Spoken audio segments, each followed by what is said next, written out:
أعوذ بالله من الشيطان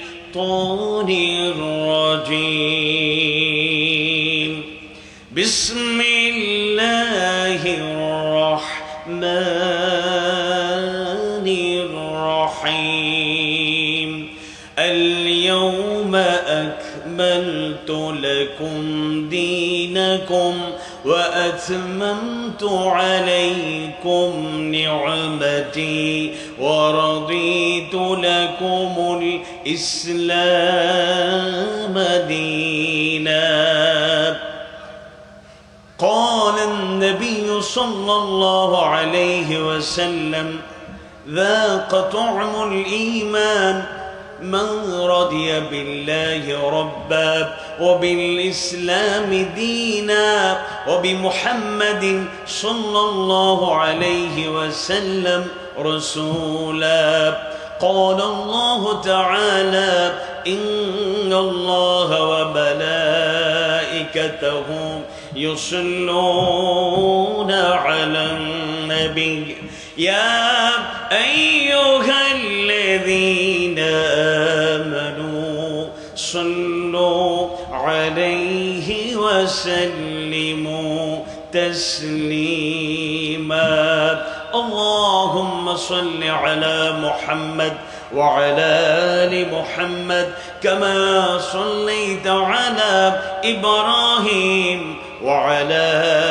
آل إبراهيم إنك حميد مجيد اللهم بارك على محمد وعلى آل محمد كما باركت على إبراهيم وعلى آل إبراهيم إنك حميد مجيد ঈমানের পথে অবিচল থেকে আমার মরণ যেন হয় ঈমানের পথে অবিচল থেকে আমার মরণ যেন হয় তোমারই কাছে মিনতি আমার তোমারই কাছে মিনতি আমার মহা মহিম দয়াময় ঈমানের পথে অবিচল থেকে আমার মরণ যেন হয় প্রতিদিন মিথ্যের মুখোমুখি হই বেদিন ফাসেকেরা করে হই জয় আজাজিলে সে গুমরাহি সুরগানে করে তোলে মোহময় ঈমানের পথে অবিচল থেকে আমার মরণ যেন হয় ঈমানের পথে অবিচল থেকে আমার মরণ যেন হয় আধারের দুর্গম আঁকাবাঁকা পথ ভ্রান্তিতে পূর্ণ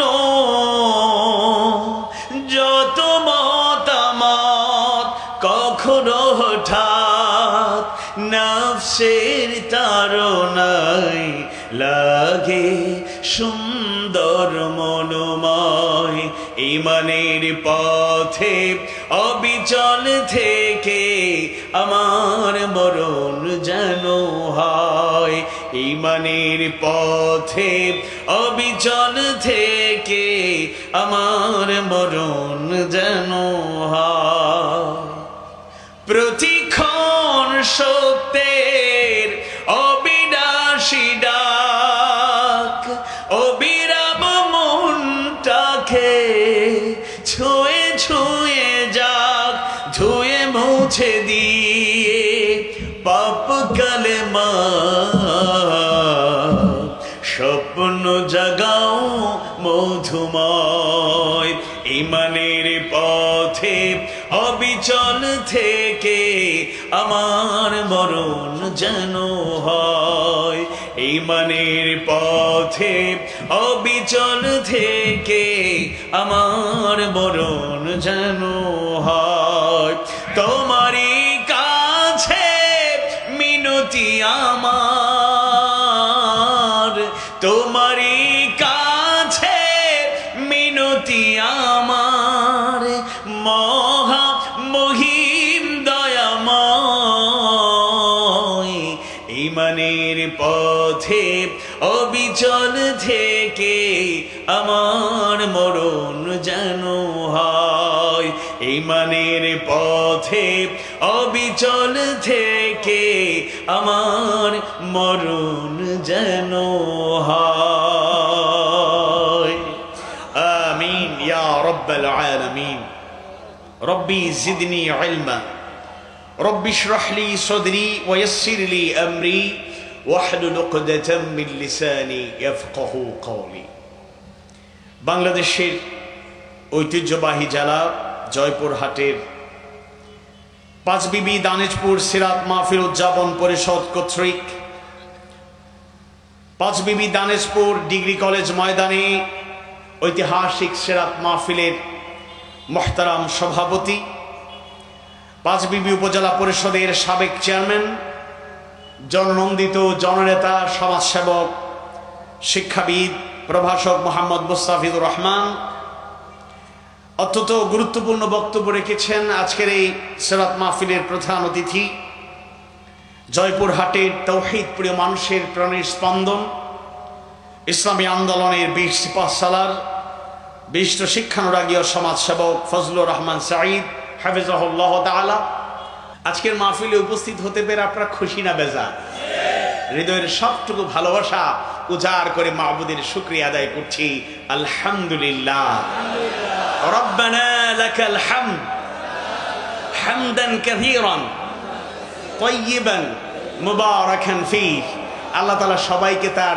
গোলাম হিসেবে কবুল করে নিন আমিন ইয়া রাব্বাল আলামিন 15.5 বছর এরকম উন্মুক্ত ময়দানে আমরা মাহফিল করতে পারিনি কোরআনের কথা হাদিস সুন্নাহর কথা আমাদেরকে বলতে দেয়া হয়নি আমি ব্যক্তিগতভাবে অনেক মাহফিল থেকে ফিরে এসেছি মাহফিল করা সম্ভব হয়নি মাহফিলে তারা 144 জারি করত ওরা কারা ওরা যারা পালিয়েছে যারা লোকানোর জায়গাও ঠিক মতো পাচ্ছে না তাদের দাম্ভিকতা অহংকার দেখলে মনে হতো তাদের জন্যই যেন বাংলাদেশ তারা কিনে নিয়েছে যেন তাদের এটা বাপদাদার পৈতৃক সম্পত্তি এটাই তারা মনে করত আজকে যারা অত্যন্ত অসহায় অবস্থায় সময় পার করছে সম্মানিত উপস্থিতি আমাকে মাওলানা ইয়াহইয়া হাফিজাহুল্লাহ তাআলা যে বিষয়কে সামনে রেখে কথা বলার জন্য অনুরোধ করেছেন সূরা আল মাঈদার 3 নম্বর আয়াত কারিমার একটা অংশ আপনাদের সামনে তেলাওয়াত করেছি এবং আজকের আলোচনায় আমরা কোরআন হাদিস সুন্নাহর আলোকে রাসূল সাল্লাল্লাহু আলাইহি ওয়াসাল্লামের সিরাত থেকে এই বিষয়টি তুলে ধরার চেষ্টা করব সেটি হচ্ছে Islam is the complete code of life ইসলাম হচ্ছে একটা পরিপূর্ণ জীবন ব্যবস্থার নাম এটা আংশিক নয় বরং কমপ্লিটলি আমাদেরকে অনুকরণ করতে হবে সূরা আল মাঈদা কোরআনুল কারীমের অর্থবহ তাৎপর্যমণ্ডিত সূরা পঞ্চম সূরা এই সূরায় আয়াত সংখ্যা হচ্ছে 120 এই সূরার 112 এবং 16 নম্বর আয়াত দ্বয়ে মাঈদা শব্দটি ব্যবহৃত হয়েছে সেখান থেকে এই সূরার নাম হয়েছে সূরা আল মাঈদা যার অর্থ হলো খাবার পূর্ণ পাত্র খাবারপূর্ণ যে পাত্রে খাবার পরিপূর্ণ রয়েছে সূরা আল মাঈদাটি সর্বসম্মতিক্রমে সকল মুফাসসির একমত এটা মাদানী সূরা মানে হিজরতের পরে নাজিলকৃত সূরার মধ্যে অন্যতম আমরা আসুন সূরা আল মাঈদার 3 নম্বর আয়াতের একটা অংশকে সামনে রেখে কোরআন হাদিস সুন্নাহর আলোকে বাস্তবতাকে সামনে রেখে এবং শেষ পর্যায়ে রাসূলের সিরাত থেকে, রাসূলের জীবন আদর্শ থেকে আমরা সেই আদর্শের সুন্দর নমুনাটা জানার চেষ্টা করব, যেন আমরা ব্যক্তিগতভাবে ইসলামের পরিপূর্ণ অনুসরণকারী হতে পারি এবং ইসলামের এই সুন্দর মেসেজ, সুন্দর দাওয়াত যেন অনুপস্থিত যারা দিকহারা, পথহারা, দিশেহারা, সত্য সুন্দর খুঁজে পায়নি তাদের কাছে পৌঁছে দেব বলেন ইনশাআল্লাহ। আমার কথা কি বোঝা যায়? সিলেট থেকে এইছি, সিলেটি ভাষায় ওয়াজ করলে তো আপনারা কেউ বুঝতে নাই, 2-1 মিনিট বালা লাগবো, বাজা কইবা খালু সালামা এইরকম জ্ঞান নাই। এটা কইলাম ও কারণে যে টেস্ট করতে পারেন যে ইয়া ভাইয়া দাওয়াত দিলে সিলেটি হুজুর, তাই কিন্তু আসলে সিলেটি, মা তো নিয়ে তো বোঝা যায় তাই সিলেট নাই। আলহামদুলিল্লাহ। তা আমি যাদেরকে ব্যক্তিগতভাবে জিজ্ঞেস করেছি সিলেটে গিয়েছেন, উল্লেখযোগ্য অধিকাংশ লোকেরাই বলেছেন সিলেটে আমরা গিয়েছি আলহামদুলিল্লাহ। যারা যান নাই আপনাদের দাওয়াত শুরুতেই দিয়ে দিলাম, কারণ শেষ দিকে মনও নাও থাকতে পারে। আল্লাহ তাআলা কবুল করুন বলুন আমিন। আল্লাহ তাআলাই শিখিয়েছেন কুল সিরু ফিল আরদ, জমিনে ভ্রমণ করলে জ্ঞান বাড়ে, বুদ্ধি বাড়ে। আল্লাহ তাআলার সৃষ্টিরাজি দেখলে শুকরিয়া আদায় করব কার? এবং আমরা ভালো গোলাম হতে পারবো। মা বোনেরা যারা আছেন আপনারা গল্প না করে কোরআনের কথায় মনোযোগী থাকবেন আমরা আশা করি যতটুকু খবর জানি আলহামদুলিল্লাহ জয়পুরহাটের মা বোনেরাও অনেক ইসলামের জন্য আলহামদুলিল্লাহ, পুরুষ প্যান্ডেল থেকে লোক আলহামদুলিল্লাহ কম না, অনেকেই দাঁড়িয়ে আছেন, জায়গা পান নাই। আপনারা মাঝে মধ্যে একটু জায়গা গ্যাপ থাকলে ফিল আপ করে তাদেরকে বসে দেওয়ার সুযোগ দেবেন। আমরা খুব বেশি রাত পর্যন্ত আলোচনা করব না বলেন ইনশাআল্লাহ, কারণ আলোচনা করলে চান্স পাইছি 12-12:30 বছর পরে আজকে সারা রাত চলবো না। সুযোগ পেয়েছি মানে এই সুযোগটাকে পরিকল্পিত কাজে লাগাবো ইনশাআল্লাহ। মাহফিলও চলবে, সালাতুল ফজরও আমরা যেন যথাসময়ে আদায় করতে পারি, সূর্য ওঠার আগেই যেন পুরুষেরা জামাতের সাথে নারীরাও যেন ডিউ টাইমে সালাত আদায়কারী আমরা হতে পারি। আল্লাহ তুমি কবুল করো। আউযু বিল্লাহি মিনাশ শাইতানির রাজীম, বিসমিল্লাহির রাহমানির রাহিম। اليوم أكملت لكم دينكم وأتممت عليكم نعمتي ورضيت لكم الإسلام دينا। আল্লাহ তাআলা সূরা আল মাইদার শেষাংশে তিনি অত্যন্ত গুরুত্বপূর্ণ একটি তথ্য জানিয়ে দিচ্ছেন, আজ আমি তোমাদের জন্য তোমাদের দিনকে পরিপূর্ণ করে দিলাম, সুবহানাল্লাহ, এবং তোমাদের উপর আমার নিয়ামত সম্পূর্ণ করলাম, আল্লাহু আকবার, আর তোমাদের জন্য ইসলামকে দিন হিসাবে পছন্দ করলাম, আলহামদুলিল্লাহ। আমাদের মূল অংশটি হচ্ছে আলোচনা, বিষয়বস্তু হচ্ছে ইসলাম একটি পরিপূর্ণ জীবন বিধান। আল্লাহ তাআলা ইসলামটাকে পরিপূর্ণ করে দিয়েছেন, এর মানে আমাদেরকে বোঝার চেষ্টা করতে হবে। মুফাসসিরদের বর্ণনায় সারনির্যাসটা যদি শুরুতেই তুলে ধরতে চাই যে ইসলামটা পরিপূর্ণ করে দেওয়ার অর্থ হচ্ছে জীবনের সমস্ত প্রশ্নের নীতিগত এবং বিস্তারিত জবাব পাওয়া যায়। হেদায়েত ও পথ নির্দেশ লাভ করার জন্য এখন থেকে অন্য কোনো পন্থা, অন্য কোনো পথে এর বাহিরে যাওয়ার সুযোগ নাই, প্রয়োজন নাই। এবং যে নবীর মাধ্যমে এই দিন এসেছে তারপরে আর কোনো নবী আছেন? নাই। তারপরে কোনো শরীয়ত নাই, তারপরে কোনো বিধিবিধান নাই। যা নাজিল হয়েছে এটা সম্পূর্ণ সত্য এবং ইনসাফপূর্ণ। আওয়াজ বাড়িয়ে বলি আল্লাহু আকবার। ষষ্ঠ সূরা, সূরা আল-আনআম, আল-আনআমের 115 নম্বর আয়াত কারিমায় আল্লাহ সুবহানাহু ওয়া তাআলা জানায়া দেন, ওয়া তাম্মাত কালিমাতু রাব্বিকা সিদকান ওয়া আদলা লা মুবাদদিলা লিকালিমাতিহি ওয়া হুয়াস সামিউল আলীম।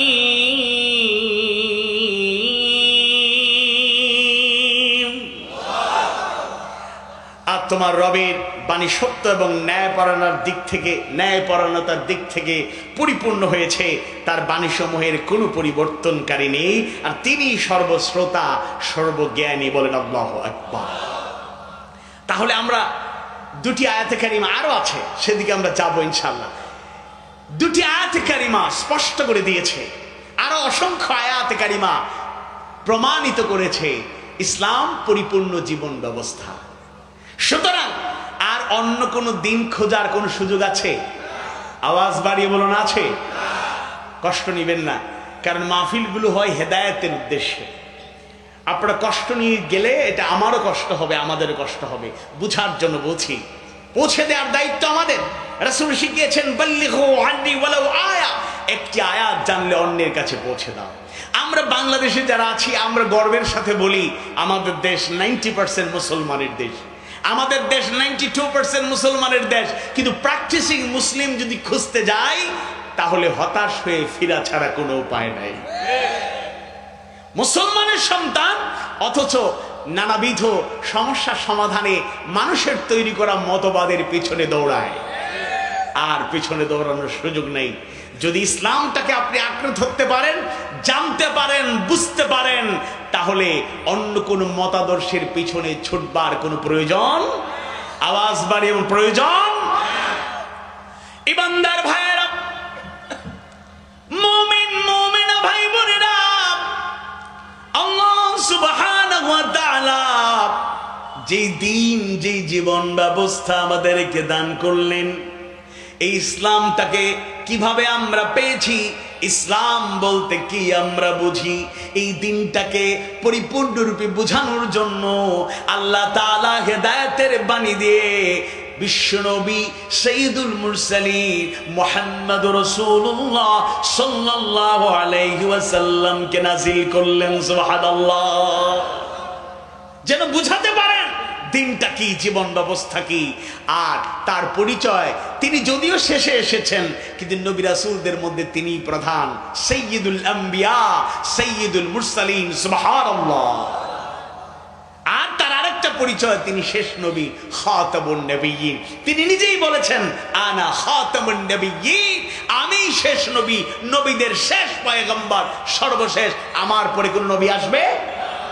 অথচ বাংলাদেশে মুসলমান নামধারী একটা শ্রেণী আছে, যারা আল্লাহ রসুলকে, মুহাম্মদ রাসূলুল্লাহ সাল্লাল্লাহু আলাইহি সাল্লামকে শেষ নবী মানে না। তারা কি মুসলমান না কাফের? আরো আস্তে বলুন, আওয়াজ বাড়িয়ে বলুন। তারা কারা? এরা কাদিয়ানি। এদের নাম কি? আল্লাহ তাআলা এদেরকে হেদায়েত দান করুন, বলুন আমিন। আওয়াজ বাড়িয়ে বলুন আমিন। আমরা কারো অকল্যাণ চাই না। খায়রুন নাস মান ইয়ানফাউন নাস, রাসূল বলেছেন মানুষের মধ্যে তারাই সবচেয়ে ভালো, সবচেয়ে সেরা, তারাই বেস্ট যারা মানুষের কল্যাণ করে। ইসলাম অকল্যাণ করতে শিখা নাই। আল্লাহ তাআলা শিখিয়েছেন, জানিয়ে দিয়েছেন, ওয়ালা তাস্তাউইল হাসানাতু ওয়ালা সাইয়্যিআ, ভালো আর মন্দ এক হতে পারে না। ইদফা বিল্লাতী হিয়া আহসান, মন্দের জবাব দাও ভালো দিয়ে। তাই আপনারা দেখেছেন, আপনারা জেনেছেন, 5 অগস্টের পরে ডাক্তার শফিকুর রহমান হাফিজাহুল্লাহ তাআলা তিনি একটা ক্ষমার ঘোষণা দিয়েছেন। যদিও এর মর্মার্থ বুঝতে না পেরে আমাদের মধ্যে অনেক লোক সমালোচনায় লিপ্ত হয়ে গিয়েছিল। ইসলাম ক্ষমার নীতিতে বিশ্বাসী। মক্কা বিজয়ের পরে আমভাবে সবাইকে ক্ষমা করে দেয়া হয়েছে, কিন্তু আরেকটা তথ্য, এটাও সঠিক, এটা মহাসত্য, সিলেক্টেড কিছু লোককে ক্ষমা করে দেওয়া হয়নি। আল্লাহ রাসূল নাম ধরে ধরে বলেছেন অমুক অমুক অমুক অমুক। এমনকি এমন বর্ণনা এসেছে, এরা যদি কেউ কাবার গিলাফ ধরে থাকে, এরপরেও তাদেরকে সেই জায়গা থেকে ধরে এনে তাদের পানিশমেন্ট কার্যকর করতে হবে। স্বাভাবিকভাবে আল্লাহ রাসূলকে আল্লাহ তাআলা বলেছেন ফা'ফু আনহুম ওয়াস্তাগফির লাহুম, সুতরাং তাদেরকে ক্ষমা করে দাও, তাদের জন্য আল্লাহর কাছে ক্ষমা প্রার্থনা করো। ক্ষমার নীতি উত্তম নীতি, কিন্তু যারা গুমকারী, যারা খুনকারী, যারা জালেম, এদের কোনো ক্ষমা হতে পারে না। জমিনে তাদের শাস্তি ভোগ করেই বিদায় নিতে হবে। এটাই ইসলামের নীতি। অবশ্যই কারো উপর বিচার করা হবে না, নিরপরাধ কোন মানুষের উপর মামলা দেয়া হবে না, কারণ তারা যেটা করেছে এটা আমরা করতে চাই না। বলে হুজুর মামলার কথা শুরুতেও বললেন, এখনো বলছেন। আমিও ওই শ্রেণীর অন্তর্ভুক্ত ছোটখাটো মানুষ। তাদের আমলে মাত্র 3 বার সুন্নত পালন করছি, আলহামদুলিল্লাহ, মাত্র 3 বার। আর মিয়া গোলাম পরওয়ার হাফিজাহুল্লাহ তাআলা, উনি তো 15.5 বছরের 7.5 বছরই কারাগারে ছিলেন। আল্লাহ এই সময়টুকু কবুল করে নিন, আমিন ইয়া রাব্বাল আলামিন। কত বুঝলু। আর মামলার হিসেব করলে আমার কাছে অনেকে এসে দোয়া চাইতো, 2-3টা মামলা, দেলার ভাই হুজুর দোয়া করেন পুলিশ যেন ধরতে না পারে, এই মামলার কারণে যেন কারাগারে যাইতে না হয়, দোয়া করেন একটু ভালো করে। আমি ইনশাল্লাহ দোয়া করে দেবো। কিন্তু তারা অনেকেই জানতো না, যার কাছে দোয়া চাচ্ছে 3টা মামলার জন্য, 2টা মামলার জন্য, তার মামলা মাত্র 54টা। কিন্তু আমাদের কণ্ঠ স্তব্ধ হয়ে যায় নাই। আমরা ছিলাম, আমরা আছি, শুধু অনুকূল পরিস্থিতিতে আওয়াজ বাড়িয়ে কথা বলি নাই। মাহফিল শেষ করে কারাগারে নিয়ে গিয়েছে, এরপরে বের হয়েছি। কলিল হক ওয়া ইন কানা মুররা, রাসূল বলেছেন সত্য বলো, সত্য প্রকাশ করো যদিও তা তিক্ত হয়। শুধু জেল খাটা নয়, মামলা খাওয়া নয়, আল্লাহর জন্য, তার রাসূলের জন্য ঈমানদাররা জীবন দিতে প্রস্তুত, ঈমান বিক্রি করতে পারে না।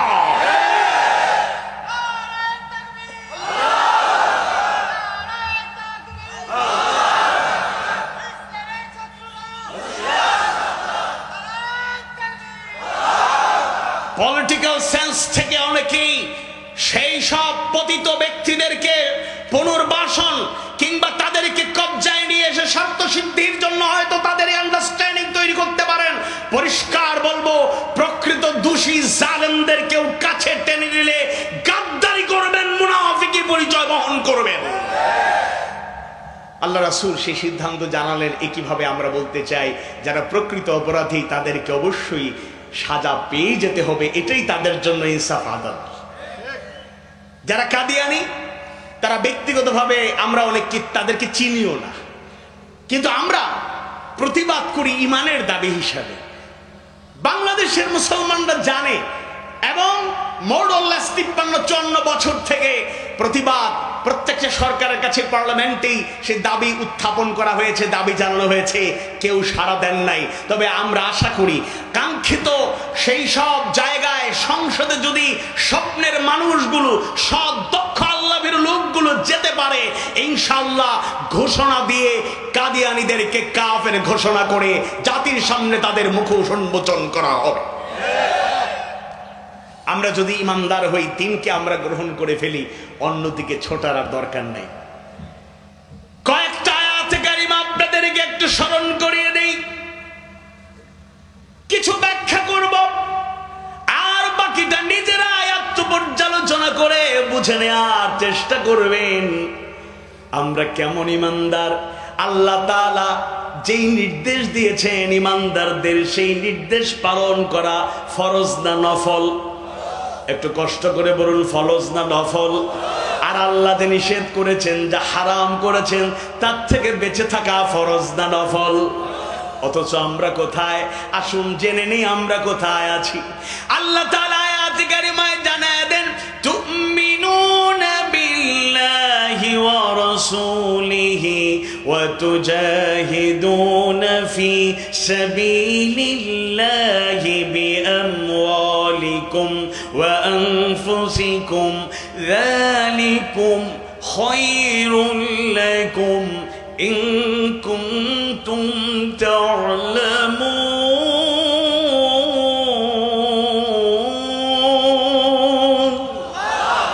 আল্লাহ তাআলা বলেন, তুমিনুনা বিল্লাহি ওয়া রাসূলিহি, তোমরা আল্লাহ রাসূলের প্রতি ঈমান আনো। ঈমানের ব্যাখ্যায় গেলে তো গভীরে গেলে সেটা আমাদেরকে বিপদে ফেলে দেবে। আমরা আসলে সেই পথে নাই সবাই। স্বাভাবিকভাবে ঈমান মানে বিশ্বাস। হ্যাঁ, আমাদের ঈমান আছে, সবাই আমরা ঘোষণা দিই আমরা মুসলমান, আমরা মুমিন, ইন্নানি মিনাল মুসলিমিন, I am a Muslim, proud feel করি, আমরা গোটা দুনিয়াতেই প্রকাশ করি আমরা মুসলমান। আবার আল্লাহ তাআলা ঈমান বললে বিশ্বাসগত এই ব্যাপারে মৌখিকভাবে আমরা বলি আমরা ঈমানদার।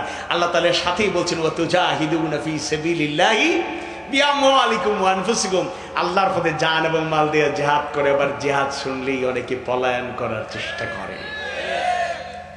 15.5 বছরে একটা সুযোগ হয়েছে, কিছু লোককে চেনার সুযোগ হয়ে গিয়েছে। ইসলামের আন্দোলনের পথের অনেক পথিকরাও কৌশল করে, কৌশলের নামে পিছনের দরজা দিয়ে পালানোর চেষ্টা করেছেন। আল্লাহ তাদেরকে আবার ফিরিয়ে আসা তৌফিক দিন, বলুন আমিন। কিছু আলেম নামধারী লোকেরাও ওই সময়ে বদলে গিয়েছিল। এক বড় বুজুর্গ, বড় আলেমে দিন, ডক্টর, প্রিন্সিপাল, তিনি তো আপাকে জান্নাতি হিসেবে সার্টিফিকেট দিয়েছিলেন। এখন আর ওনাকে খুঁজে পাওয়া যাচ্ছে না। লোকেরা টকশোতে আলোচনা শুরু করলো, বিভিন্ন জায়গায় কথা বলা শুরু করলো যে ওরা পালালো ঠিক আছে, কিন্তু বাইতুল মুকাররমে খতিবও পালালো। এটা তো লজ্জার ব্যাপার। আল উলামা ওয়ারাসাতুল আম্বিয়া, আলেমগণ নবী রাসূলের ওয়ারিস, উত্তরাধিকারী। তারা অনুকূল পরিস্থিতি থাকুক আর প্রতিকূল থাকুক, হকের পক্ষে থাকলে তারা পালানোর কথা নয়। অবশ্য তিনি মাইন্ড করেছেন, মাঝখানে একদিন গোপালগঞ্জ থেকে কিছু হায়ার করা তার সাঙ্গপাঙ্গ নিয়ে রক্তারক্তি ঘটনা ঘটিয়েছেন, এর জবাবও তাকে দিতে হবে। এখন নতুন খতিব নিয়োগ দেওয়া হয়েছে, আল্লাহ তার যোগ্যতা ইলমি আমলি সব দিক থেকে বাড়িয়ে দিন, বলো না। তাহলে খতিবও পালাতে হলো। বহু বক্তা নামধারী লোকগুলো, মুফাসসির নামধারী লোকগুলো, ওয়াইজ নামধারী লোকগুলো, দাঈল আল্লাহ নামধারী লোকগুলো, ইমাম খতিবরা বিভিন্ন ভাবে অনেকে হকের পক্ষে শেষ পর্যন্ত ছিলেন, এখনো আছেন, অনেকে শহীদ হয়ে গিয়েছেন, আপোষ করেন নাই। আল্লাহু আকবার। তাহলে ইমানদার যদি কেউ হতো তাহলে সে পালানোর চেষ্টা করতো না। জিহাদ মানেই তো মারামারি কাটাকাটি যুদ্ধ বিগ্রহ নয়। জিহাদ মানে চেষ্টা প্রচেষ্টা। কথায় কথায় অনেকেই বলেন ইসলামী আন্দোলন, আরবি আর বাংলা মিলে বাংলায় আমরা ব্যবহার করি দুটি শব্দের একটি বাক্য ইসলামী আন্দোলন। ইংরেজিতে বলে এটাকে ইসলামিক মুভমেন্ট, আরবিতে বলে আল হারকাতুল ইসলামিয়া, আর কোরআনের পরিভাষায় এটারই নাম হলো জিহাদ ফি সাবিলিল্লাহ। তাহলে ইমানদার দাবি করি, আবার জিহাদের কথা শুনলে ভয় পাই, তাহলে আমরা আসলে ইসলামকে ভালো করে আঁকড়ে ধরতে পারি নাই। আমি প্রয়োজনে ব্যাখ্যা করবো। এবার আরেকটা আয়াত শোনাই। আল্লাহ তাআলা ৮২ বার সালাতের ব্যাপারে তাগিদ দিলেন, আকিমুস সালাহ আকামুস সালাহ ওয়া ইউকিমুনাস সালাহ ওয়া আকিমিস সালাতা লিযিকরি। সালাত কায়েম করা ফরজ না নফল? আচ্ছা, আমরা কায়েম তো পুরো বুঝি নাই সবাই, অন্তত আদায় তো করার চেষ্টা করি, এটা মানলাম ফরজ। আবার আল্লাহ তাআলা অন্য আয়াতে কারিমায় বলেন আন আকিমুদ্দিন ওয়া লা তাতাফাররাকু ফীহি। আকিমুদ্দিন, আকিমুস সালাহ বলার কারণে কায়েমের চেষ্টায় হয়তো আমরা রত নই, ব্রত নই, অন্তত আদায় তো করার চেষ্টা করি। কিন্তু আল্লাহ তাআলা বলেন আকিমুদ্দিন, দিনকে কায়েম করো। এবার দিন কায়েমের কথা শুনলেই অনেকের গায়ে চুলকায়। হুজুর সব নামাজ কায়েমের কথা বলতে থাকুন, কিন্তু দিন কায়েমের কথা বলবেন না। আসল কথা হলো নামাজ কায়েম হবে তখন, দিন কায়েম হয়ে যাবে যখন। আল্লাহ তাআলা রমাদান মাসে রোজাকে ফরজ করলেন। সূরাতুল বাকারায় কত সুন্দর করে সেই নির্দেশনা জানায়া দিলেন। সূরাতুল বাকারার ১৮২ নম্বর আয়াত কারিমায় আল্লাহ তাআলা জানায়া দেন, ইমানদারদের শোনায়া দেন, নির্দেশ দেন, ইয়া আইয়ুহাল্লাযীনা আমানু কুতিবা আলাইকুমুস সিয়ামু কামা কুতিবা আলাল্লাযীনা মিন ক্বাবলিকুম লাআল্লাকুম তাত্তাকুন।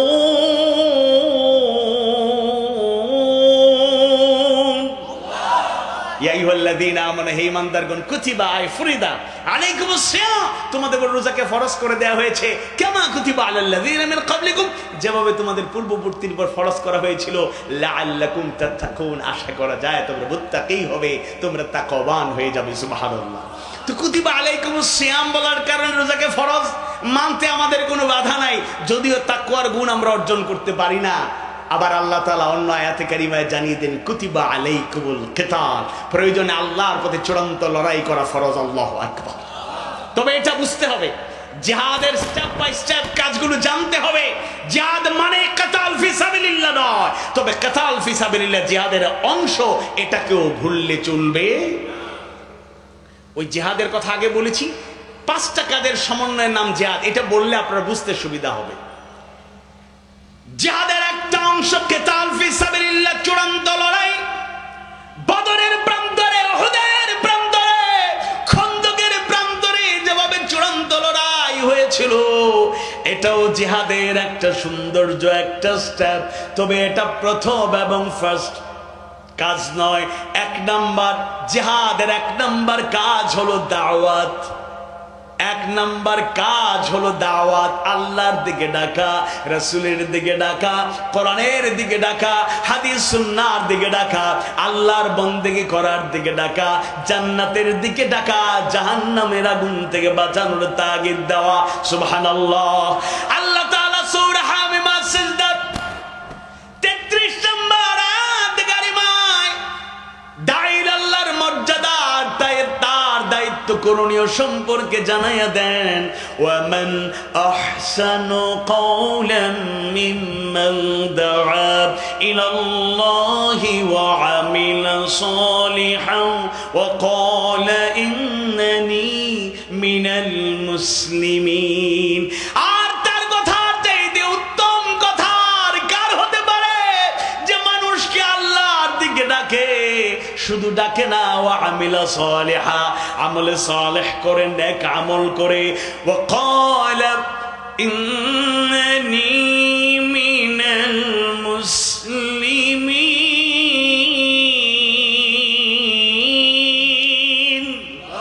আর বলে, ঘোষণা দেয় নিশ্চয় মুসলমানের অন্তর্ভুক্ত। সুবহানাল্লাহ। তাহলে দাওয়াত, এক নম্বরে দাওয়াত, জিহাদের এক নম্বর কাজ দাওয়াত। নবুয়ত পাওয়ার পরে আল্লাহ রাসূল প্রথমে জিহাদের ডাক দেন নাই, দাওয়াত দিয়েছেন। প্রথমে গোপনে 3টা বছর দাওয়াত দিয়েছেন। আবার যখন আয়াত নাজিল হলো ওয়ানজির আশিরাতাকাল আকরাবিন, প্রকাশ্যে দাওয়াতের সূচনা হলো। মাইর খেয়েছেন, আল্লাহর রাসূল তায়েফে রক্ত দিতে হয়েছে, শিয়াবে আবু তালিব আল্লাহর রাসূলের সাহাবায়ে কেরাম 3 বছর, কম বেশি 3 বছর কারাবরণ করতে হয়েছে। আর কিছু লোক এগুলো বাদ দিয়া কদু খাইয়াস, কদু খাওয়া সুন্নত কয়। সুবহানাল্লাহ। মিষ্টি জাতীয় খাবার খাওয়া সুন্নত। বাজারে গেলে কত মজার মজার মিষ্টি আমরা খাই, মিষ্টি জাতীয় খাবার খাই, এই সুন্নত মানি। আর আল্লাহ তার রাসূলের জন্য রক্ত দেওয়া সুন্নত, কারাবরণ করা সুন্নত। তখন আস্তে করে পাশ কাটিয়ে চলে যাওয়ার চেষ্টা করি। তাহলে 1 নম্বরে দাওয়াত, 2 নম্বরে শাহাদাত আলান নাস। শুধু দাওয়াত দিলেই চলবে না, বাস্তবে ইসলামের প্রতিচ্ছবি হয়ে যেতে হবে। ওই আয়াতেই সেই প্রমাণ আছে। ওয়া আমিলা সালিহা, শুধু ডাকে না, দাঈর আল্লাহ সে নিজেও আমল করে। সুবহানাল্লাহ। আমাদের দেশে হবে সেই ছেলে কবে কথায় না বড় হয়ে কাজে বড় হবে। আমরা তো বড় বড় বক্তৃতা দিতে প্রস্তুত, কাজে নাই। ওই শামীম ভাই, আপনাদের জয়পুরহাটের শামীম ভাই না, ওই নারায়ণগঞ্জের শামীম ভাই, তিনি কি বলেছিলেন যে আমাদেরকে একেবারে দুর্বল ভাববেন না, আমরা কিন্তু দৈনিক আমরা 70-80 রাকাত নফল নামাজ পড়ি। বিসমিল্লাহির রহমানির রহিম। ইয়া আইয়ুহাল মুযাম্মিল কুমিল লাইলা ইল্লা ক্বালিলা নিসফাহু আও ইনকুস মিনহু ক্বালিলা আও জিদ আলাইহি ওয়া রাত্তিলিল কুরআনা তারতিলা। এই আয়াতগুলো তেলাওয়াত করলে রাসূল কিভাবে রাত কাটাতেন জানা যায়। সুবহানাল্লাহ। তা আমরা দুর্বল ইমানদার, তাহাজ্জুদ তো আমরা নিয়মিত পড়তে পারি না। অন্তত মাঝে মধ্যে যারা আমল করেন তারা বুঝতে পারবেন। মনে করুন এশার পরে খাওয়া দাওয়া করে দেরি না করে ঘুমায় গেলেন, রাতে 2টা-2:30 উঠে গেলেন, ফজরের আগ পর্যন্ত ওযু করে পবিত্র হয়ে নামাজ আদায়, হক আদায় করে খুশু খুদুর সাথে সালাত আদায় করতে শুরু করেছেন। দেখবেন 8, 10, 12 রাকাত পড়তে না পড়তে ফজরের টাইম হয়ে যায়। শামীম ভাইয়েরা 70-80 রাকাত কখন যে পড়তো আল্লাহই ভালো স্যার। আসল কথা হলো এরা টাটকা মিথ্যাবাদী। ওই আপা বলতেন, অবশ্য বক্তা, একাধিক বক্তারা এরকম কথা বলেছেন না, এটা এরকম যাচাই না করে কথা বলা উচিত না। কেউ বলেছেন যে প্রধানমন্ত্রী বলতেন ঘুম থেকে উঠেই জায়নামাজ খুঁজি, জায়নামাজ পাওয়া যায় না। আসলে জায়নামাজ ছিল, আছে। আমি নামাজ পড়ি, এরপরে কি বলতেন, আমি তেলাওয়াত করি।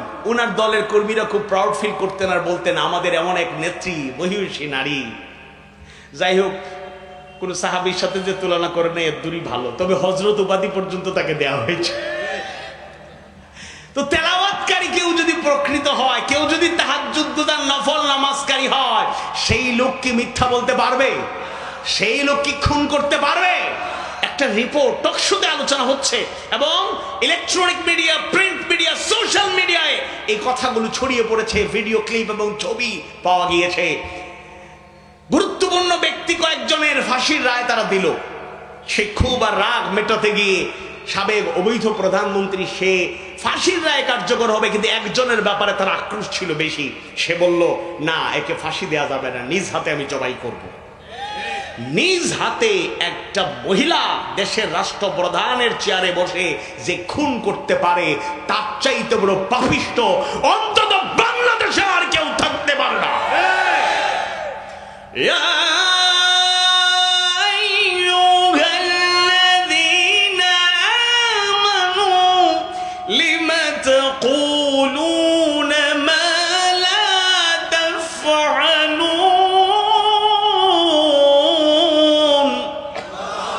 ইমানদারগণ, তোমরা যারা ঈমান এনেছো, লিমা তাকুলুন, কেন এমন কথা বলো, মা লা তাফআলুন, যা নিজে করো না। বাংলাদেশে কত স্লোগান তো শুনলাম, দুর্নীতিমুক্ত বাংলাদেশ চাই। কয়েকদিন পরে খবর পাওয়া যায় দুর্নীতি দমন কমিশনের চেয়ারম্যানের বিরুদ্ধে দুর্নীতির অভিযোগ। সন্ত্রাসমুক্ত সমাজ গড়তে চাই, নিজেই সন্ত্রাসে গডফাদার। কত স্লোগান আমরা শুনেছি। এইসব ভাউতাবাজি, ধোঁকাবাজি দিয়ে জাতিকে আর প্রতারণা করা যাবে। আমরা কত নেতাকেই তো বড় বড় চেয়ারে বসালাম 5 বছর আগে, নির্বাচনের আগে, আর কাদা মাটি যেখানে যায় সেখানে ঝাঁপাইয়া পড়ে, কুলাকুলি করতে করতে কত কলা গাছকেও জড়ায় দেয়। ক্ষেত খামারে কাজ করতেছে লোকেরা, সুন্দর দামি সুটকুট পরে নেমে যাচ্ছে কাদায়। পিএস বলতেছে, বস বা লিডার বা নেতা বা স্যার, কি করতেছেন, কাদামাটি আপনার এত দামি পোশাক রাখো। দামি পোশাক, এটা কিসের পোশাক? এরা আমাদের সোনার মানুষ, সোনার ফসল ফলায়। গিয়ে জড়ায় ধরে নির্বাচিত হওয়ার পরে 5 বছরে টেলিভিশনে দেখা যায়, ফেসবুকে দেখা যাবে, সোশ্যাল মিডিয়ায় দেখা যাবে, সরাসরি দেখার আর নসিবে নাই। এরা অনেক কথাই বলে। এজন্য কথা বললেই চলবে না, আমলে পরিণত করতে হবে। তাহলে জিহাদের 2 নম্বর কাজ শাহাদাত আলান নাস। 3 নম্বর হলো আল আমরু বিল মারুফ ওয়ান নাহি আনিল মুনকার। সূরা আলে ইমরানের 104 নম্বর এবং 110 নম্বর আয়াত কারিমায় আল্লাহ সুবহানাহু ওয়া তাআলা কত সুন্দর করে জানায়া দেন। সূরা আলে ইমরানের 110 নম্বর আয়াত কারিমায় আল্লাহ তাআলা জানায়া দেন, কুনতুম খায়রা উম্মাতিন উখরিজাত লিন-নাস তা'মুরুনা বিল মা'রুফি ওয়া তানহাউনা আনিল মুনকার। কুনতুম খায়রা উম্মাহ, তোমরাই সর্বোত্তম জাতি। উখরিজাত লিন-নাস, তোমাদেরকে মানুষের জন্য মুফাসসিররা বর্ণনা করেন, তথা তোমাদেরকে মানুষের কল্যাণের জন্য প্রেরণ করা হয়েছে। আর তোমরা সৎ কাজের আদেশ করবে, অসৎ কাজ থেকে জাতিকে দূরে রাখবে। সুবহানাল্লাহ। তাহলে জিহাদের 3 নম্বর কাজ হলো সৎ কাজের আদেশ, অসৎ কাজে নিষেধ। শুনুন, সবের ওয়াজ করবেন, সবাই আপনাকে মারহাবা জানাবে, হাদিয়া তোফার অভাব হবে না। আর একটু অন্যায়ের প্রতিবাদ করলেই জেলখানায় যাইতে হয়। হক কথা বললেই গায়ে লাগে, হক কথা বললেই দুশ্মন বাড়ে, কিন্তু হক কথা বলতে আমরা দ্বিধা করি না, সত্য প্রকাশ করেই যাব, বলেন ইনশাআল্লাহ। আজকের ইয়ং জেনারেশন হয়ে যাচ্ছে, অন্যের প্রতিবাদ নাই। ইয়াবা বাবা থেকে শুরু করে মাদকের ছড়াছড়ি, অনৈতিকতার ছড়াছড়ি, অপসংস্কৃতির ছড়াছড়ি, অন্যায়ের প্রতিবাদ নেই বলে সুসংগঠিত হয়ে জাতি যদি অন্যায়ের বিরুদ্ধে দাঁড়ায়, গোটা দেশের অন্যায় একসাথে দূর করা হয়তো সম্ভব নয়, কিন্তু 5 বেবি এই উপজেলার যতটুকু ইতিহাস জানি, যেখানে 3 শতাধিক শপথের আলোকে জনশক্তিরা দিনের ময়দানে কাজ করে, সেই ময়দানে সবাই ঐক্যবদ্ধভাবে অন্যায়ের বিরুদ্ধে রুখে দাঁড়ালে সমাজ থেকে অন্তত এই জনপদ থেকে অন্যায় দূর হবেই ইনশাআল্লাহ। তাহলে 1 নম্বরে বলেছিলাম দাওয়াত, 2 নম্বরে শাহাদাত আলান নাস, 3 নম্বরে সৎ কাজের আদেশ, অসৎ কাজে নিষেধ, 4 নম্বরে ইকামতে দ্বীন। পৃথিবীর হাজারো কাজের ভিড়ে ইকামতে দ্বীনের একা যেন আমার কাছে সবচেয়ে প্রিয় হয়। আর কোনো বাসনা নেই তো আমার, কবুল করো গো হে দয়াময়। সবাই পড়ি আমিন। তাহলে 3 নম্বর, 4 নম্বর হলে ইকামতে দ্বীনকে কায়েম করা। এবার আসুন 5 নম্বর কিতাল ফি সাবিলিল্লাহ। মক্কার 13 বছরের মধ্যে বিশেষ করে 10টা বছর মাইর খেয়েছি আমরা, মানে সাহাবায়ে কেরাম, আল্লাহ রাসূল রক্তাক্ত হয়েছেন। কোন যুদ্ধ হয়েছে? কথা বলে না। প্রতিবাদ হয়েছে? কিন্তু মদিনাতুল মুনাওয়ারায় যাওয়ার পরে আল হুকুমাতুল ইসলামিয়া, ইসলামিক স্টেট হয়ে গেল, ইসলামী সমাজ বিনির্মাণ হয়ে গেল, ইসলামী রাষ্ট্র হয়ে গেল। এবার ওই কাফের মুশরিকরা, আবু জাহেলরা যখন বাড়াবাড়ি করে, দ্বিতীয় হিজরিতে রমাদান মাসে ফয়সালা চলে আসলো, 17ই রমাদান। প্রস্তুতি নেই বললেই চলে, সংখ্যা মোরলেস 313, আরো কিছু বর্ণনা আছে, আর ওরা 1000, 3 গুণের বেশি। তাওয়াক্কালতু আলাল্লাহ, মুমিনের বৈশিষ্ট্য হলো তারা ভরসা করে কার উপর? ওয়া আলা রাব্বিহিম ইয়াতাওয়াক্কালুন।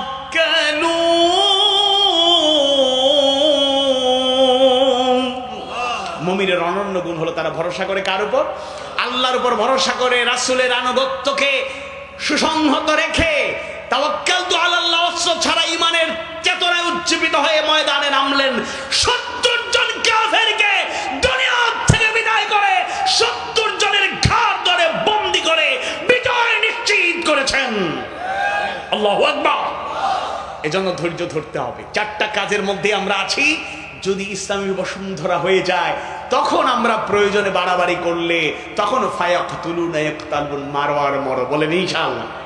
ও মুসলিম ভাই বোনেরা, কথাগুলো শুনে মনে করতে পারেন তাহলে ইসলামী রাষ্ট্র কায়েম হইলে আমরা যাব কোথায়? আপনারা টেনশনের কারণ নেই। 5 অগস্টের পরে, গণবিপ্লবের পরে, টেকনাফ থেকে তেতুলিয়া, রূপসা থেকে পাথুরিয়া, গোটা দেশের উল্লেখযোগ্য অধিকাংশ জায়গায় একটানা 4 দিন উপাসনালয়, মন্দিরগুলো পাহারা দিয়ে ইসলামের পথের পথিকরা প্রমাণ করেছে আমরা ধর্ম বর্ণ নির্বিশেষে একটি সুন্দর দেশ গড়ে তুলতে চাই। এবং অতি সম্প্রতি তাদের বড় একটা উৎসব গেল, উপাসনা গেল, উল্লেখযোগ্য জায়গায় এক্সচেঞ্জ অফ ভিউজ, মত বিনিময় সভা করা হয়েছে, তাদের সহযোগিতা করা হয়েছে। যে কোনো প্রয়োজনে আপনারা বলবেন, আমরা আপনাদের উপাসনালয়ে শরিক হতে পারবো না, উপাসনায় শরিক হব না, কিন্তু আপনাদের উপাসনা আপনারা করতে গিয়ে নিরাপত্তার সাথে যতটুকু প্রয়োজন আমাদের হেল্প নেবেন, হেল্প করার আশ্বাস দেওয়া হয়েছে। কিছু কিছু জায়গায় হেল্প করা হয়েছে। এর মাধ্যমে প্রমাণিত হয়েছে আগে যারা ওরা মিথ্যাবাদী, প্রতারণা করতো, আমরা ছাড়া আর কারো কাছে তোমাদের নিরাপত্তা নাই, কিন্তু চান্স পাইলে ওই মাওরা তাদেরকে লুটে পুটে খেয়েছে। এদের নাম করে অন্তত অর্থনৈতিক যে সাপোর্ট গুলো তারা নিয়েছে, হক আদায় করে তাদের কাছে পৌঁছে দেয় নাই। এজন্য অমুসলিম ভাই বোনদের কাছে প্রত্যাশা ব্যক্ত করব, ইসলাম মানেই আপনারা ভুল ধারণা পোষণ করবেন না। ইসলাম অমুসলিম শুধু হিন্দু না, প্রত্যেকটা ধর্মের যে সুন্দর নীতি রীতি, তাদের ব্যাপারে, তাদের রাইটস এর ব্যাপারে যে কথাগুলো দিয়েছে, মদিনা সনদের কথা তো মুখে লোকেরা বলে, বাস্তব জীবনে ওইরকম একটা মদিনা সনদের মতো নীতিকে যদি কেউ অনুসরণ করে, অন্তত সমাজে অমুসলিমরা ঠকবে না, তাদের অধিকার থেকে চুল পরিমাণ তারা বঞ্চিত হবে না। আওয়াজ বাড়িয়ে বলুন ঠিক কিনা? আওয়াজ বাড়িয়ে বলুন ঠিক কিনা? এজন্য অমুসলিম ভাই বোনেরা আপনারা জানবেন, প্রয়োজনে আপনারা ধর্ম পালন করতে হবে, এটা আমরা বলছি না। ইসলামের যেহেতু আপনারা সংখ্যাধিক্য মুসলমানদের দেশে থাকেন, তবে একটা স্লোগান আমরা পাল্টাতে চাই, সংখ্যাগুরু সংখ্যালঘু বলতে কিছু নাই। অ্যাজ এ হিউম্যান বিং, মানুষ হিসাবে, নাগরিক হিসাবে প্রত্যেকেই সমান অধিকার নিয়ে আমরা বাংলাদেশে বসবাস করতে চাই। এবং আলেমদের আপনারা প্রত্যাশা রাখুন, আশাবাদ ব্যক্ত করতে চায়। ওলামায়ে কেরাম, ইসলামের পথের পথিকরা যদি নেতৃত্বে আসে, 100% নিরাপত্তা শুধু নয়, বৈষম্য মুক্ত সুন্দর একটি সোনার বাংলাদেশ, সোনার বসুন্ধরা বাংলাদেশে কায়েম হবেই হবে ইনশাআল্লাহ। কারণ 5 বছরে তো লোকেরা জেনেছেন 3টা মন্ত্রণালয় 2 জন মহান ব্যক্তি পরিচালনা করেছেন, এবং সংসদ সদস্য হিসেবে তারা দায়িত্ব পালন করেছেন। স্পেশালি মন্ত্রী হিসেবে 3টা মন্ত্রণালয়ে দায়িত্ব পালন করার পরে সাংবাদিকরা পেছনে লেগেছিল, গোয়েন্দারা অনেক তথ্য উপাত্ত রিপোর্ট দেওয়ার চেষ্টা করেছে, 2 টাকার দুর্নীতির অভিযোগ দেখাতে পারে নাই। এটা হলো একটা ডকুমেন্টস, এটা হলো একটা দলিল, প্রুফ করেছেন সেই সব রাহবাররা দুর্নীতিমুক্ত দেশ করতে চাইলে ইসলামের পথের পথিকরা ছাড়া আর কোন রাস্তা নেই। তাহলে আপনারা ইমানের কথা বললে বিশ্বাস করতে রাজি, জিহাদের কথা শুনলে আমরা এটা মানতে চাই না, আমরা পরিপূর্ণ মুসলমান হতে পারছি না। কুতিবা আলাইকুমুস সিয়াম বললে রোজা রাখতে প্রস্তুত, কিন্তু কুতিবা আলাইকুমুল কিতাল বললে আল্লাহর প্রতি চূড়ান্ত লড়াইয়ের ডাক সামনে আসতে পারে, সেই ডাকে সাড়া দিতে আমরা জানি না। আমরা ওয়াতুজ যাকাত, যাকাত দাও বললে হ্যাঁ মোটামুটি যাকাত আদায় করি। ওয়ালিল্লাহি আলান নাসি হজ্জুল বাইতি মান ইসতাতা ইলাইহি সাবিলা, সামর্থ্যবান ব্যক্তিদের হজ করা ফরজ। লোকের আলহামদুলিল্লাহ দেশে হজ করার ট্রেডিশনটা খুবই ভালো, চমৎকার। একবার হজ যদি ফরজ আদায় হয়ে যায় এটা আপনার জন্য যথেষ্ট, কিন্তু অনেক লোকেরা বারবার হজ করেন, উমরা করেন, আলহামদুলিল্লাহ। আল্লাহ তাআলা বলেছে ওয়াহাল্লাল্লাহুল বাইআ ওয়া হারামার রিবা, এখানে দুই ধরনের দলিল আছে। আল্লাহ তাআলা ব্যবসাকে হালাল করেছেন, সুদকে করেছেন হারাম। সুতরাং সুদ হালাল না হারাম? আওয়াজ বাড়ি বলে হালাল না হারাম? ঘুষ হালাল না হারাম? কিন্তু আমরা ইবাদত বন্দি করি, প্রকৃত মুসলমান দাবি করি, সেই প্র্যাকটিস আমাদের মধ্যে পুরোপুরি নেই। রমাদান মাসে এক অফিসার, তিনি সরকারি না বেসরকারি এটা আমি জানি না, ছোটবেলায় গল্প শুনেছিলাম, অবশ্য বাস্তবতা আছে, তো পুরাতন কথা বলছি, বর্তমানে সবাই মনে করুন আশা করি সবাই ভালো আলহামদুলিল্লাহ। অফিসে বসে আছেন কর্মকর্তা, তো একজন বান্ডিল নিয়ে আসলো, পেমেন্ট, স্যার আপনার পেমেন্টটা বুঝে নিন। তিনি তো খুশি হওয়ার কথা, রমজান মাস দিনের বেলা, আর কয়েকদিন পরে ঈদ, টাকা পয়সা তো দরকার। বান্ডিলটা যখন দিল উনি খুশি না হয়ে রাগ করলেন, বেয়াদব, এখন কোন মাস? রমাদান মাস, রোজা রেখেছ? জি স্যার রোজা রেখেছি। আমি রোজাদার? হ্যাঁ আপনি তো আমার থেকে ভালো রোজাদার।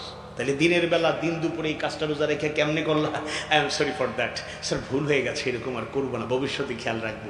সে চলে যাচ্ছে, দরজার কাছাকাছি চলে গেছে। এই শোনো, অনেক দূর থেকে অনেক কষ্ট করে এসেছো, ঠিক আছে ড্রয়ারে রেখে দাও, ইফতারের পরে দেখবো। আপনারা এবারে প্রশ্নের জবাব দেন, রোজা রাখা অবস্থায় ঘুষ খাওয়া হারাম, ইফতারের পরে কি হালাল হয়ে যায়? আওয়াজ বাড়িয়ে বলুন, আওয়াজ বাড়িয়ে বলুন। এই হলো আমাদের অবস্থা, এই হলো আমাদের অবস্থা। আমরা মুসলমান নিজেকে দাবি করি। আসল কথায় ফিরে আসি, দেখুন একটা জিনিস বুঝলেই এনাফ ইজ এনাফ। ইমানদার আমরা আছি কিনা ওইটাই আমাদের যাচাই করতে হবে। কারণ আল্লাহ তাআলা অনেক আয়াতে কারিমা এরকম কথা বলেছেন, যেমন সূরাতুল বাকারার 8 নম্বর আয়াত, দ্বিতীয় সূরা, সর্বপ্রিয় সূরা, মাদানী সূরা, সূরাতুল বাকারার 8 নম্বর আয়াতে কারিমায় আল্লাহ সুবহানাহু ওয়া তাআলা জানায় দেন, ওয়া মিনান নাসি মান ইয়াকুলু আমান্না বিল্লাহি ওয়া বিল ইয়াউমিল আখির ওয়া মা হুম বিমুমিনিন।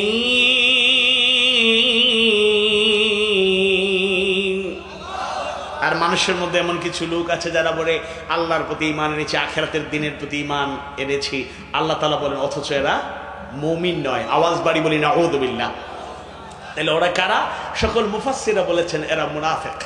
আল্লামা ইবনে কাসীর রাহিমাহুল্লাহ বর্ণনা করেন, শুধু এই আয়াতে কারিমা নয়, এরপরে 15টি আয়াতে কারিমা আল্লাহ তাআলা মুনাফিকদের উদ্দেশ্যে নাযিল করেছেন। তাহলে ইমানদারদের মধ্যে এমন লোক আছে আল্লাহর প্রতি ঈমান এনেছি এটা তারা বলে, আখিরাতের দিনের প্রতি ঈমান এনেছি এটা বলে, কিন্তু আল্লাহ বলছেন এরা মুনাফিক। তাইলে ঈমান এনেছি বললেই ঈমানদার হওয়া যায়? অন্য আয়াতে কারিমায় আল্লাহ তাআলা ঈমানদারদের সম্বোধন করে জানা দেন, ইয়া আইয়ুহাল্লাযীনা আমানু আমিনু বিল্লাহি ওয়া রাসূলি, হে ঈমানদারগণ তোমরা আল্লাহ রাসূলের প্রতি ঈমান আনো। ঈমানদারদের বলছেন ঈমান আনো, ঈমানদারদের বলছেন ঈমান আনো।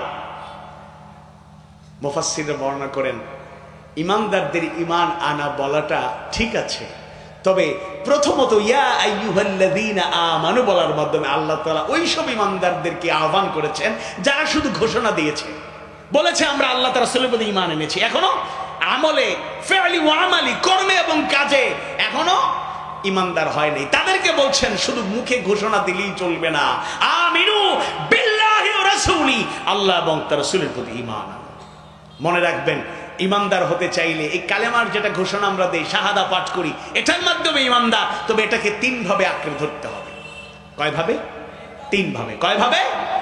এক নম্বর আত-তাসদীকু বিল জিনান, অন্তর দিয়ে সুদৃঢ় ঈমান, অন্তর দিয়ে আল্লাহ তাআলা রাসূল আখিরাতের প্রতি বিশ্বাস। আমানতু বিল্লাহি ওয়া মালাইকাতিহি ওয়া কুতুবিহি ওয়া রুসুলিহি ওয়াল ইয়াউমিল আখির ওয়াল কদরি খাইরিহি ওয়া শাররিহি মিনাল্লাহি তাআলা ওয়াল বা'থি বা'দাল মাউত, যে ঘোষণাগুলো দিয়ে অন্তর দিয়ে বিশ্বাস করো। দুই নম্বরে ওয়াল ইকরারু বিল লিসান, মৌখিক স্বীকৃতি প্রকাশ দাওয়াত। তিন নম্বরে ওয়াল আমালু বিল আরকান, কাজের মাধ্যমে বাস্তবায়ন। আমরা কাজে মুসলমান আছি কিনা আমাদের আত্মযাচাই করা এখন জরুরি হয়ে পড়েছে, জরুরি হয়ে পড়েছে। আমরা ইমানদার দাবি করি, কিন্তু এমন অনেক উল্লেখযোগ্য নামাজি আছে যারা নামাজ পড়ে না। দেখা হলে নামাজ পড়েছেন, যুবক নামাজ পড়েছো? না, পড়তে পারি নাই। কেন? ওজোর দেখাবে, কাপড় ভালো না, অথবা এই সমস্যা, অথবা এই সমস্যা, অথবা ক্যাম্পাসের সুযোগ ছিল না, অথবা পরীক্ষা ছিল, ইত্যাদি ইত্যাদি ইত্যাদি। আবার বাড়িয়ে বলবে, চিন্তা করবেন না ভাই, নামাজ পড়তে পারি নাই, ইমান কিন্তু ঠিক আছে। রমজান মাসে দিনে দুপুরে খায়, ধরা পড়লে এবার বলে একটু লজ্জা, বাসায় বলি না, লুকায় খাইতেছি, কাউরে বলবেন না, ইমান কিন্তু ঠিক আছে। হজ ফরজ হজ করেন, আবার বলে ইমান ঠিক আছে। যাকাত ঠিক মতো দেয় না, কই ইমান ঠিক আছে। আসলে ইমানটাই বুঝতে পারে নাই, ইমানটাই বুঝতে পারে নাই। ইমানটা বুঝলে সবাই পরিপূর্ণ মুমিন হয়ে যাবে। আওয়াজ বাড়ি বলেন ইনশাআল্লাহ। তাহলে ইসলামটা পরিপূর্ণ জীবন ব্যবস্থা। আল্লাহ তাআলা আলে ইমরানের আয়াতে কারিমায় জানিয়ে দেন, ইন্নাদ দীনা ইনদাল্লাহিল ইসলাম, নিশ্চয় আল্লাহ তাআলার মনোনীত জীবন ব্যবস্থার নাম কি?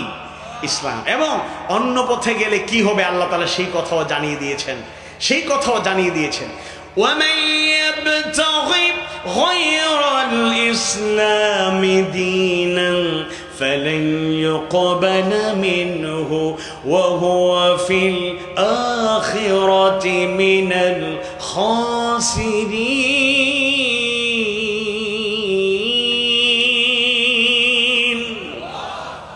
আর যে ইসলাম ছাড়া অন্য কোনো দিন চায়, তালাশ করে, তবে তার কাছ থেকে তা কখনোই গ্রহণ করা হবে না, এবং সে আখিরাতে ক্ষতিগ্রস্তদের অন্তর্ভুক্ত হবে। নাউযুবিল্লাহ।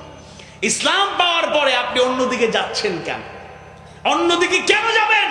ইসলামে কি নাই, কি নাই? আল্লাহ তাআলার কিতাবে আল্লাহ তাআলা জানিয়ে দিয়েছেন, তিবয়ানান লিকুল্লি শাই, সবকিছুর সুস্পষ্ট বর্ণনা কোরআনে আছে।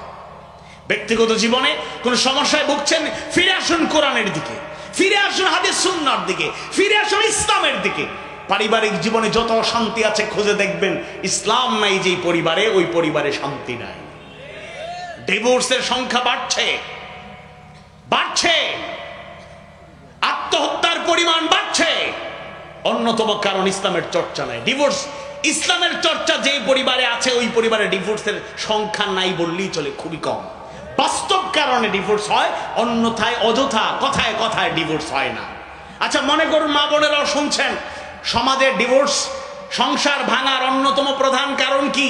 মনে করুন স্বার্থান্বেষী মানুষ যদি আমরা থাকি, স্বামীর সংসার ভালো, ব্যবসা বাণিজ্য ভালো, বেতন ভালো, চাকরি বাকরি ভালো, সব কিছু ঠিকঠাক, পরিবারও ভালো চলে। হঠাৎ করে কোনো কারণে যদি লোকসান হয়ে যায়, অর্থনৈতিক সংকট তৈরি হয়ে যায়, অর্থনৈতিক দৈন্যদশা দেখা দেয়, পরিবারে দেখা যাবে অশান্তি। মনে করেন এই কারণে অনেক সময় অশান্তির কারণে মাথা গরম হয়ে যায়, ঠিকঠাক থাকে না, ইমব্যালেন্স হওয়ার কারণে তালাক হয়, ডিভোর্স হয়। কিন্তু ইসলামের চর্চা যেখানে আছে, কঠিন অবস্থা থাকুক, ভালো অবস্থা থাকুক, অনুকূল পরিস্থিতি যে কোনো সময় থাকুক, সব সময় দেখবেন একটা শান্তি আর শান্তি। সুবহানাল্লাহ।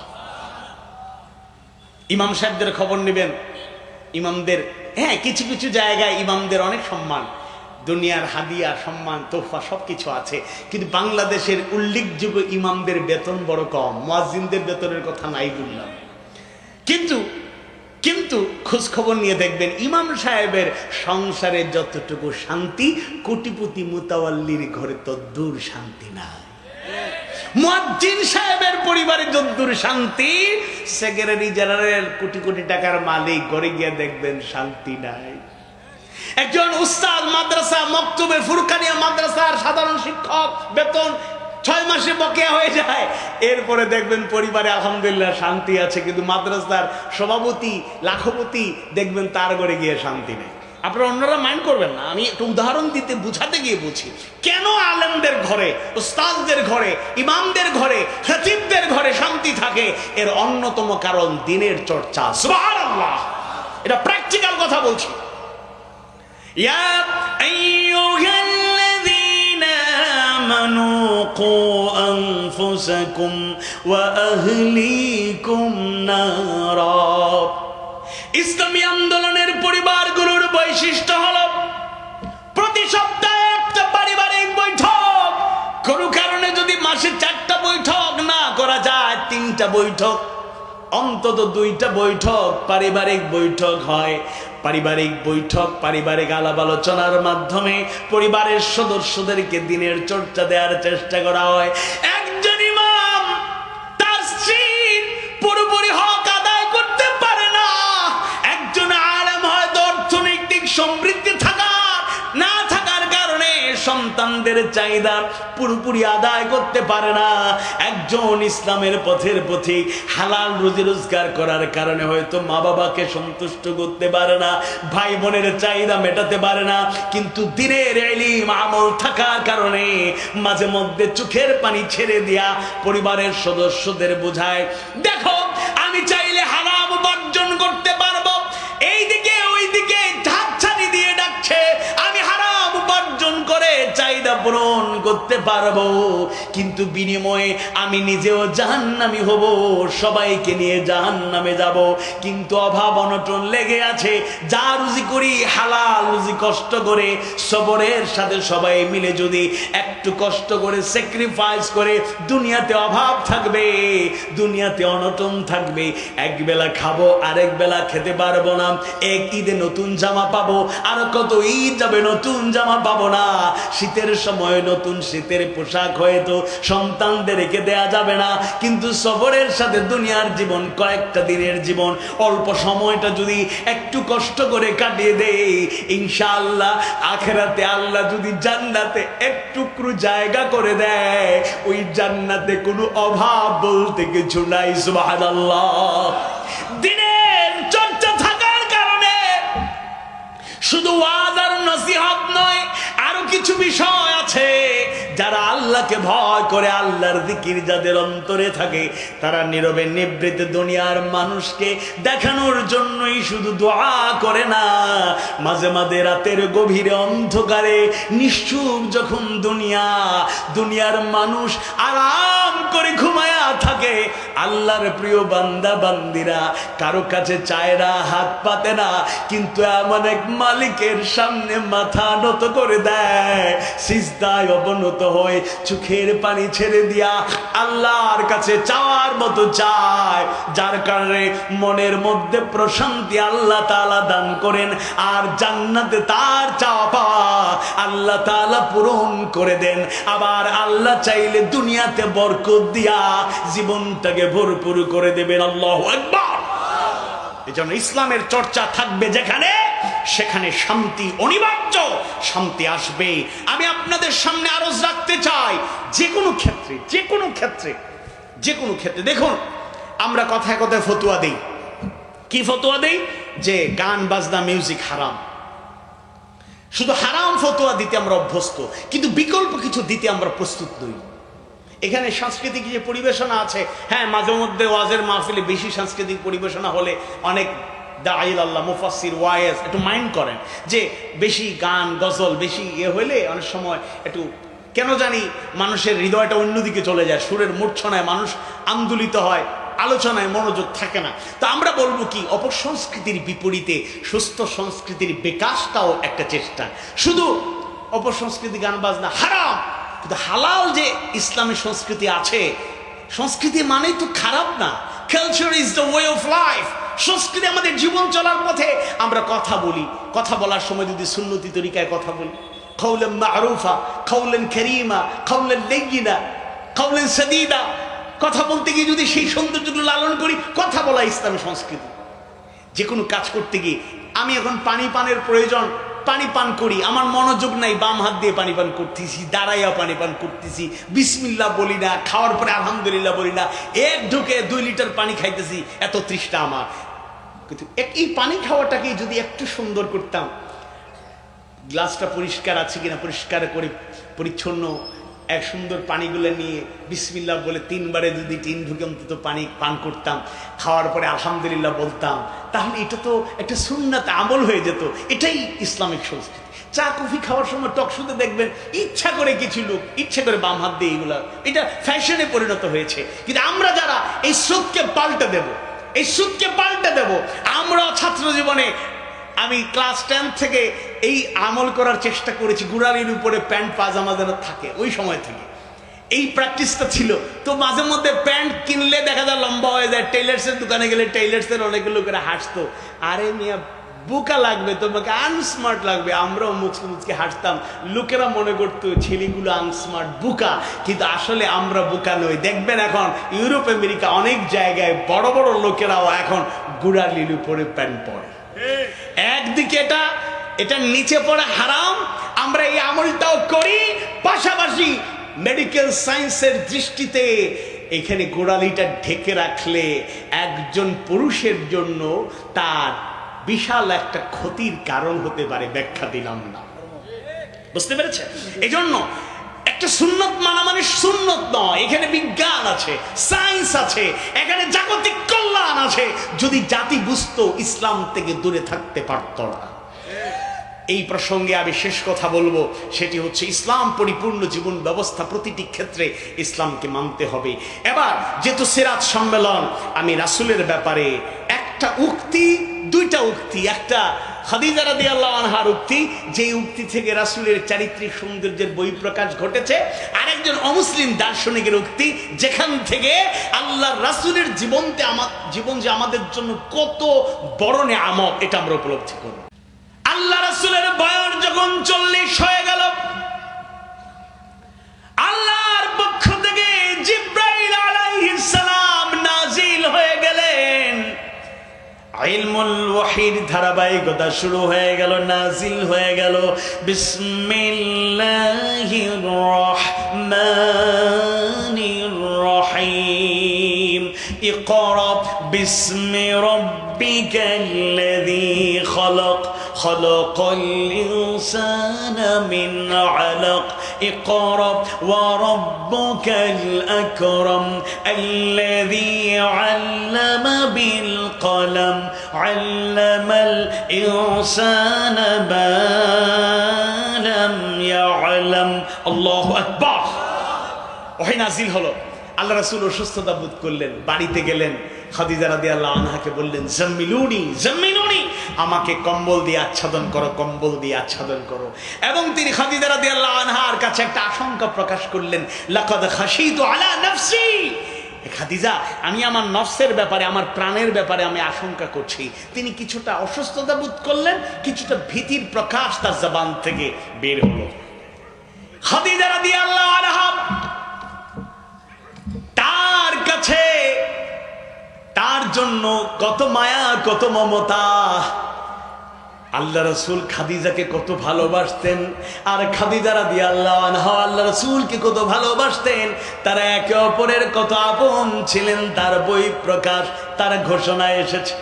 15 বছরের সংসারে আল্লাহ রাসূলের চারিত্রিক সৌন্দর্য, নৈতিক উচ্চমান, তার আচার ব্যবহার কাছ থেকে দেখার পরে স্ত্রী হিসাবে খাদিজা রাদিয়াল্লাহু আনহার অন্তরে যে আশা, যে আস্থা তৈরি হলো, সেই আস্থার প্রকাশ তার উক্তিতে হলো। আল্লাহর রাসূল যখন বললেন, লাকাদ খাশিতু আলা নাফসি, হে খাদিজা আমি আমার প্রাণের ব্যাপারে আশঙ্কা করছি। এবার খাদিজা রাদিয়াল্লাহু আনহা যে উক্তি করলেন, এই উক্তির মাধ্যমে 1 নম্বরে আল্লাহ রাসূলের ব্যাপারে তার কত উচ্চাসা এবং আল্লাহ রাসূলের চরিত্রের সৌন্দর্যতম দিকগুলো ফুটে উঠল। সুবহানাল্লাহ। খাদিজা রাদিয়াল্লাহু আনহা বললেন, কাল্লা, কখনোই নয়, ওয়াল্লাহি লা ইউযিকাল্লাহু আবাদা, আল্লাহর কসম করে বলছি, আল্লাহ তাআলা আপনার প্রভু, আপনার রব আল্লাহ আপনার কোনো ক্ষতি করবেন না, আপনাকে অপমানিত করবেন না। সুবহানাল্লাহ। কেন করবেন না? এরপরে তিনি তার কয়েকটা বৈশিষ্ট্য বললেন। ইন্নাকা লা তাসিলুর রাহিমা ওয়া তাকরিদ দাইফা ওয়া তাহমিলুল কাল্লা ওয়া তাকসিবুল মা'দুমা ওয়া তুঈনু আলা নওয়াইবিল হক। সুবহানাল্লাহ। খাদিজা রাদিয়াল্লাহু আনহা বললেন, আপনি কি করেন? আপনি তো আত্মীয়তার সম্পর্ক রক্ষা করে চলেন।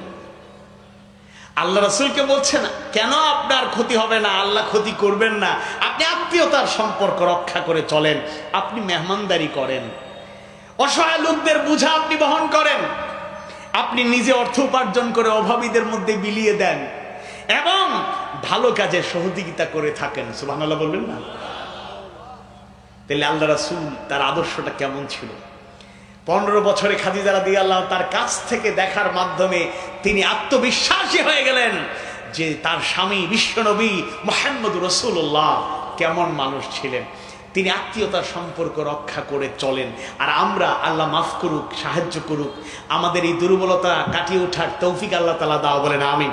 আমরা আত্মীয়তার সম্পর্ক ছিন্ন করি, স্বার্থের কারণে আমরা একে অপরকে ভুলে যাই, বোনকে ঠকাই, স্বামী স্ত্রীকে ঠকাই, আরো অন্যভাবে বিভিন্নভাবে আমরা ঠকাই। ভাই ছোট বাচ্চা কাচ্চা রেখে ইন্তেকাল করেছে, অনেক চাচা আছে ভাতিজা ভাতিজিদের সম্পদ ভক্ষণ করে, তারা এতিম ছোট, কিছুই বুঝে না, তাদেরকে ছলে বলে কলে কৌশলে ঠকানোর চেষ্টা করে। এরকম লোক জয়পুরহাটে নাই, অন্তত 5 বিবিতে নাই। যদি থাকে তাহলে আত্মপর্যালোচনা করে আল্লাহর কাছে মাফ চাইতে হবে। এরপরে কি করেন? মেহমানদারি করেন। আমরা তো মেহমান আসলে আমাদের মন খারাপ হয়। আর আল্লাহ রাসূল কিছু থাকুক আর নাই থাকুক, সাহাবীদের বৈশিষ্ট্য কিছু থাকুক আর নাই থাকুক, 1 কাপ দুধ আছে, এটা অনেকে মিলে বরকতের সেই দুধ পান করেছেন, দুধ শেষ হয়ে যায় নাই। সুবহানাল্লাহ। তা আমরা ওইরকম মেহমানদারি নিয়ত নাই, বরকত নাই, মনে করে খাওয়াইলে মনে হয় আমার কমে যাবে, মেহমানদারি করলে মনে হয় কমে যাবে। এই দৃষ্টিভঙ্গি পাল্টালে বরকত নাজিল করবেন কে? আল্লাহ। এরপরে অসহায় লোকদের বোঝা আল্লাহ রাসূল বহন করতেন। আমরা অসহায়দের বোঝা বহন করি না, তাদেরকে বরং বোঝা চাপিয়ে দিই। আমাদের অনেকেরই কারণে অসহায় মানুষেরা আর অসহায় হয়ে যায়।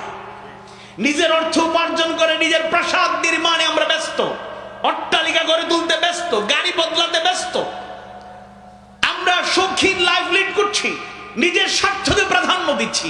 নিজের অর্থ গরিব মিসকিন অসহায়দের জন্য ব্যয় করতে আমরা কখনোই এগিয়ে আসতে চাই না। এটা ওর বড় দুর্বলতা। আল্লাহ রাসূল তার অনন্য একটা গুণ ছিল সেটা, এবং তিনি ভালো কাজে সহযোগিতা করতেন। এবার আসুন সর্বশেষ যুক্তি বলে আলোচনা করে শেষ করব। পৃথিবীর ইতিহাসের অন্যতম শ্রেষ্ঠ একজন দার্শনিক, তিনি হচ্ছেন জর্জ বার্নার্ড শ। পৃথিবীর ইতিহাসের শ্রেষ্ঠ একজন দার্শনিক, তিনি আল্লাহ রাসূলের ব্যাপারে অসাধারণ অতুলনীয় একটা মন্তব্য করেছেন। মন্তব্যটা হলো এরকম: as a father, as a teacher, as a law giver, as a law maker, as a reformer of the society, as a messenger, as a commander, Muhammad sallallahu alaihi wasallam is the superman of the world. Allahu Akbar. আল্লাহ রাসূলকে বলেছেন তিনি শুধু মানব ছিলেন না, মহামানব, Superman, অতুলনীয় অসাধারণ মানবিক গুণ সম্পন্ন ছিলেন বিশ্বনবী মুহাম্মদ রাসূলুল্লাহ সাল্লাল্লাহু আলাইহি ওয়াসাল্লাম। 1 নম্বরে তিনি বলেন এজ এ ফাদার, পিতা হিসাবে। বিশ্বনবী পিতা হিসাবে ফাতিমা রাদিয়াল্লাহু আনহা এবং মেয়েদের সাথে যে অসাধারণ আচরণ করেছেন, আমরা পিতা হিসেবে যদি অনেক পিতা অনেক মা মনে করি সন্তানের প্রতি আমার দায়িত্ব হলো তাকে সবচেয়ে উন্নত স্কুল কলেজ ইউনিভার্সিটিতে পড়াবো, তাকে ডাক্তার বানাবো, ইঞ্জিনিয়ার বানাবো, সফল ব্যক্তি, দুনিয়ার বিখ্যাত লোক বানাবো, এটাই সফলতা। কেউ যদি দুনিয়ার বিখ্যাত জ্ঞানী গুণী হয় আমরা মন খারাপ করি না, কিন্তু রাসূলের নীতি হলো বাবাদেরকে, মাদেরকে, অভিভাবকদেরকে বলেছেন আকরিমু আওলাদাকুম ওয়া আহসিনু আদাবাহুম, তোমরা তোমাদের সন্তানদেরকে সম্মান করো, মানে বেশি বেশি ভালোবাসো, ওয়া আহসিনু আদাবাহুম, আর উত্তম তালিম, তারবিয়াত, আদব কায়দা শিক্ষা দাও। সুবহানাল্লাহ। আল্লাহ রাসূল সেটা করেছেন, যার কারণে বিদায় লগ্নে ফাতেমাকে বলেছেন কেঁদো না, তুমি আমার পরে আমার আত্মীয় স্বজনের মাঝে সবার আগে তুমি ইন্তেকাল করবা, মানে আমার কাছে যাবা, আর মনে রাখবা তুমি হবা জান্নাতের নারীদের সরদারনি, খাতুনে জান্নাত। সুবহানাল্লাহ।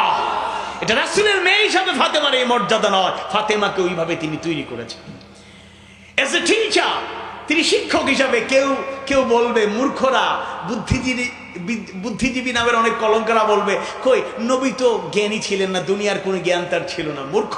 আল্লাহ রাসূল নিজে বলেছেন বুইসতু মুআল্লিমান, আমি শিক্ষক হিসাবে প্রেরিত হয়েছি। আল্লাহু আকবার। কারণ তাকে শিক্ষা দেওয়ার জন্য আল্লাহ তাআলা দুনিয়ার ভুলে ভরা জ্ঞানের শিক্ষায় শিক্ষিত শিক্ষকদের নিয়োগ করেন নাই, বরং আল্লাহ নিজে জিবরাইল আলাইহিস সালাম প্রেরণ করার মাধ্যমে তার কাছে যে জ্ঞান দিয়েছেন। এই কিতাব, এই কোরআন শুধু ধর্মীয় গ্রন্থ নয়, গোটা দুনিয়াকে পরিচালনা করার যত নীতি রীতি সিস্টেম আছে, কিয়ামত পর্যন্ত দুনিয়া যত উন্নত হোক, উন্নত দুনিয়ায় কিয়ামত পর্যন্ত গোটা দুনিয়ার সকল সমস্যার সমাধান করতে সম্ভব যেই কিতাব, এটার নাম কোরআনুল কারীম। আল্লাহু আকবার। সব সমস্যা সমাধান দিতে পারে আল কোরআন। লিল্লাহি তাকবীর, নারায়ে তাকবীর। আল কোরআনের আলো সংসদে চলো, সব সমস্যার সমাধান আল্লাহ কবুল করুন, বলো না আমিন।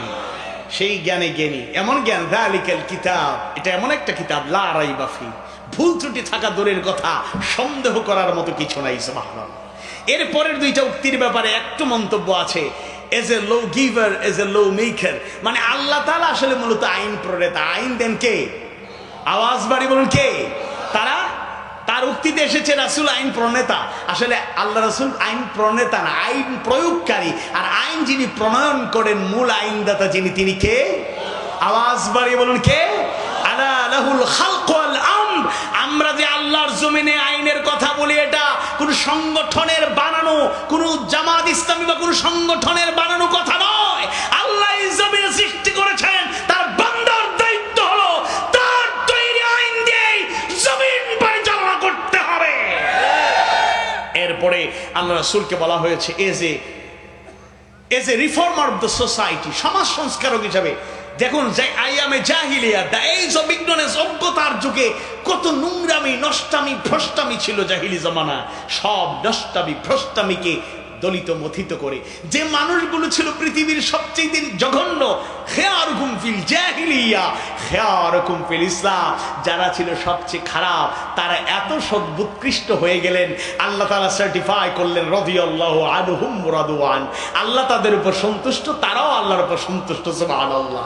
কিয়ামত পর্যন্ত যত বড় বুজুর্গ হন, যত বড় পীরে কামেল হন, যত বড় আলেমে দ্বীন হন, যত বড় মুফাসসির হন, ওয়াইজ হন, দাঈ আল্লাহ হন, ইমাম হন, খতিব হন, মুহতামিম হন, প্রিন্সিপাল হন, উস্তাদুল উলামা হন না কেন, একজন সাহাবীর সাথে কারো তুলনা করা যাবে? তুলনা করা যাবে? যাবে না। এরপরে আল্লাহ রাসূল এজ এ মেসেঞ্জার, দাঈ আল্লাহ হিসেবে, দূত হিসেবে কি দায়িত্ব পালন করেছেন, কিছু মেসেজ এসেছে। এবং সর্বশেষ এজ এ কমান্ডার হিসাবেও তার যে খ্যাতি। আল্লাহ রাসূল শুরুতেই বলেছিলাম, আমরা অনেকে আছি কদু খাওয়া সুন্নত, এটা মানতে রাজি। আমরা অনেকে আছি মিষ্টি জাতীয় খাবার খাওয়া সুন্নত, এটাতে অনেক বেশি বিশ্বাসী। কিন্তু আল্লাহ রাসূল জিহাদে অংশগ্রহণ করেছেন, কমান্ডারের দায়িত্ব পালন করেছেন। ইমানদারদেরকেও সেইভাবে নিজে থেকে গড়ে তুলতে হবে, সকল সুন্নত মানার পাশাপাশি আল্লাহর পথে প্রয়োজনে কমান্ডারের দায়িত্ব পালন করে শাহাদাতের তামান্না নিয়ে বুক পেতে দিয়ে বুলেট গ্রহণ করব, আল্লাহর দ্বীন প্রতিষ্ঠার জন্য পিছনের দরজা দিয়ে পালিয়ে মুনাফিক আমরা হতে চাই না।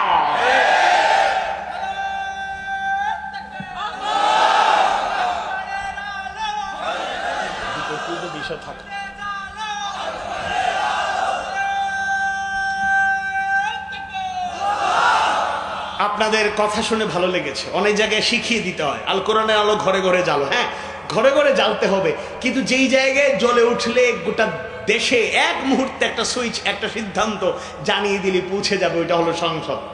এই জন্য সংসদে জ্বালবার জন্য আপনাদের যে সুন্দর স্লোগান, সংসদে যাওয়ার মতো আপনাদের এখানে আল্লাহওয়ালা মানুষেরা আছেন, সময় মতো আপনারা পাশে থাকবেন তো ইনশাল্লাহ, নাকি ভুলে যাবেন? আবার উপজেলায় যদি আবারও আগের কোনো প্রতিনিধিকে আবারও সামনে দাঁড় করানো হয়, আপনারা রাজি আছেন তো ইনশাআল্লাহ? আমি মুস্তাফিজ ভাইয়ের নাম কিন্তু বলি নেই, যাকেই প্রতিনিধি দেওয়া হবে আমরা রাজি আছি তো ইনশাআল্লাহ। শুধু কথার মাধ্যমে সাপোর্ট করলে চলবে না, প্রয়োজন এসেছে। আজকে সময়ের দাবি হচ্ছে আসলে শুধু মুখের মাধ্যমে অনেক কথা বলি আওড়ানো লোক আমরা দেখেছি, কথা এবং কাজের মিল যাদের মধ্যে পাওয়া যায়, যারা আদর্শের প্রতিচ্ছবি, তাদেরকে আমরা নেতা হিসাবে গ্রহণ করতে চাই। আল্লাহ তুমি কবুল করো। আওয়াজ বাড়িয়ে বলো না আমিন, আওয়াজ বাড়িয়ে বলো না আমিন। এবং একটি আহ্বান জানাতে চাই, এই ময়দানে কথা শুরু হয়েছে, আগামী দিনেও চলবে নাকি চলবে না? আগামী দিনে যে আরো শুরু বৃহৎ পরিসরে আরো বড় আয়োজন করা যায়, এই প্রচেষ্টা আমাদের চালাতে হবে ইনশাআল্লাহ। এবং আমি শুরুতে যে কথাগুলো বলেছিলাম, আবার আপনাদেরকে সাথে সাথে এই কথাও বলে যাই, সতর্ক থাকতে হবে। বেশি আনন্দে উল্লসিত হয়ে গেলে চলবে না, আয়েশি হয়ে গেলে চলবে না।